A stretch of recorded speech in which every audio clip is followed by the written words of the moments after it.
releasing water, and look what just happened in the last few hours. Now that's the bayou out beyond it there, and it just broke through this berm here and flooded even worse these homes over here. And Brandon Motterstock is going to, I appreciate it, he's going to give us a first look inside his house. And that's the thing.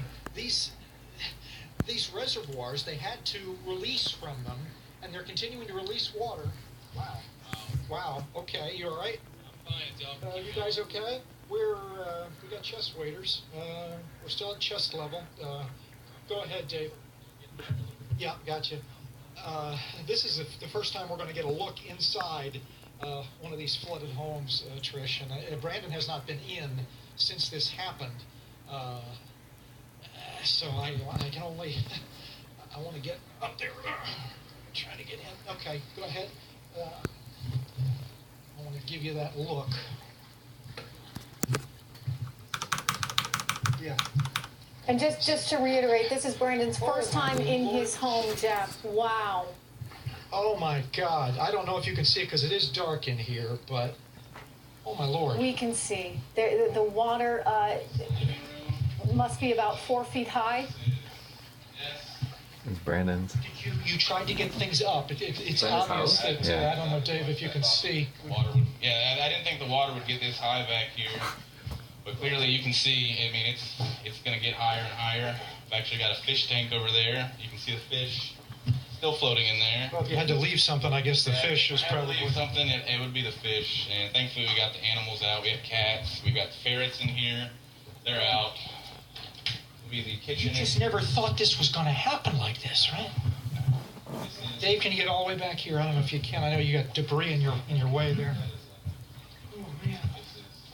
This is kitchen. This is the kitchen. Actually move that a little bit higher if I can. So yes, we actually just cooked a meal Saturday night, and we're in the process of getting out. This is what people's homes all over Houston look like. I mean, this is one. You're getting a first look here, but thousands of people, right? Yeah, exactly. I put what I could on the countertops, thinking it would be high enough, but I mean the water's still rising, so I wouldn't be surprised if half this room was further underwater later on, especially with water still coming out. Because it just broke through. That burn just broke through. I left Saturday night at around midnight almost, and there was no water in the house. The garage was slowly, we can take a look in there, was slowly starting to fill up first. And, I came back early Sunday morning, and it was already water reached in the house. Trish is asking this way. What do you need? I just want to know when I'm very fortunate. My grandmother and I've got family that lives in the front of the neighborhood. They've got a spot for us. We've been staying there for the past few days. Really, we're very fortunate compared to a lot of people that, are in a shelter somewhere, don't have family. Stay with family, exactly. We've got what matters with us. Holy crap. This is the laundry room. This, you can see it's even floating.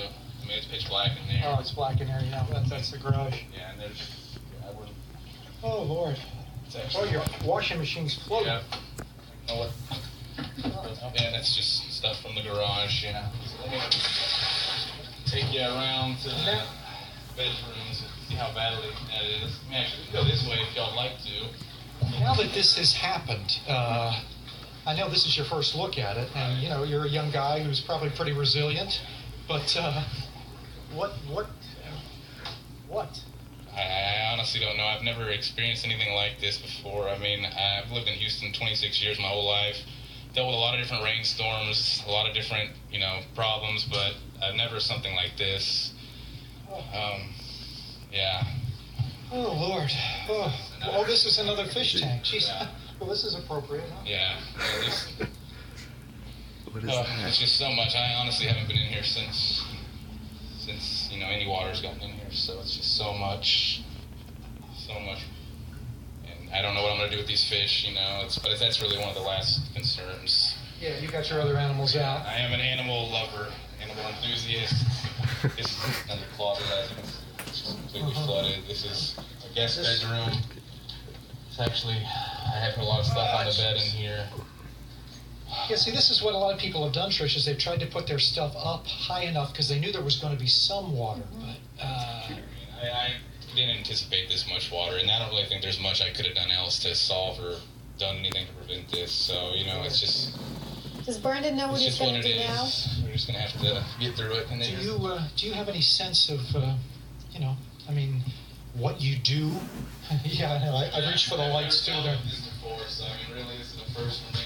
There's something Blocking that door. down there. Yeah. Well, clearly, in terms of this house, I mean, that's the sewer. I mean, that's the bathroom. Yeah, and in that there doesn't as well. smell good. That does not smell pleasant. This is our other guest bedroom. Yeah, Oh, baby. completely covered in water. Oh. You know, the bed's even floating, it looks like. Yes, Yep, it is. the bed is Well, floating off the frame. Well, I hate to say it, but other than some of the things that are up high, I mean, this is not only a total loss of your stuff, it's a total loss of this house. Everything. I mean, maybe some art on the wall will be okay, but I mean, besides that, I think everything is pretty ruined. It's gonna have to be taken down. I'm sure the studs in the house and completely remodeled. The guy who's in charge of flood control for Harris County said, be prepared for your homes to be flooded until October. And this is the master bedroom actually in here. Oh, yeah. You can see just clothes. We really didn't have time to get anything out. I mean, your clothes. I thought we'd be able to get back maybe Sunday morning, get some stuff, but the water was just too high.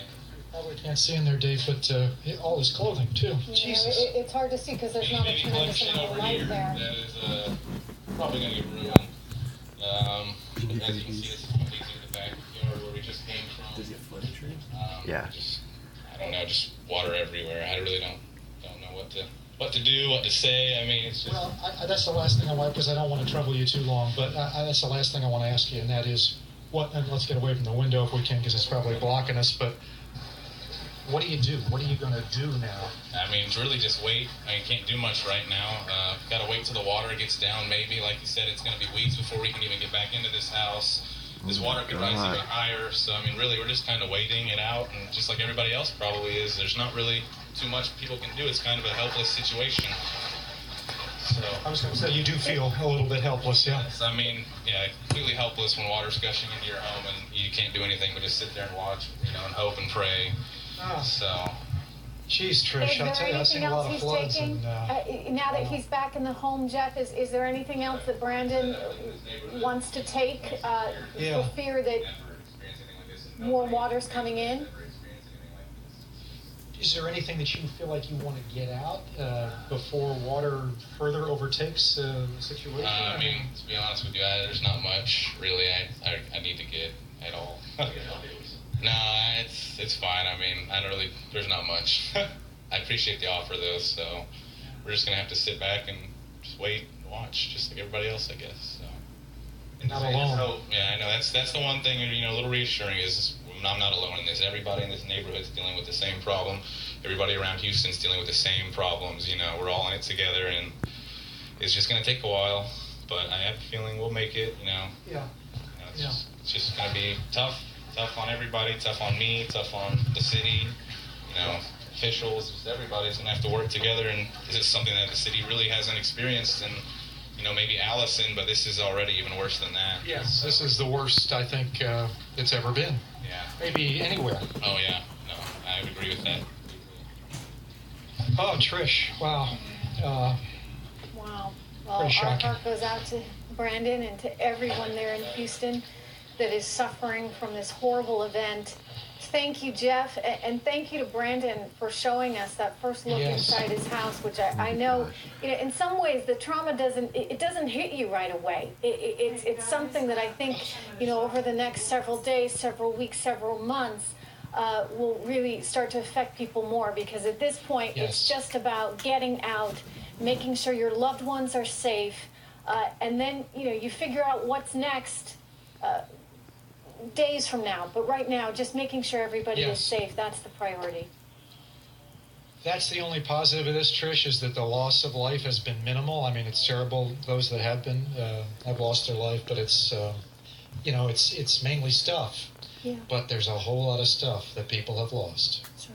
All right, well, Jeff Flock, we'll keep checking back with you. Thank you very much for bringing us that story and for bringing us Brandon. We're going to be back with more coverage live from Texas after this. Jeez. At Fidelity, trades are now just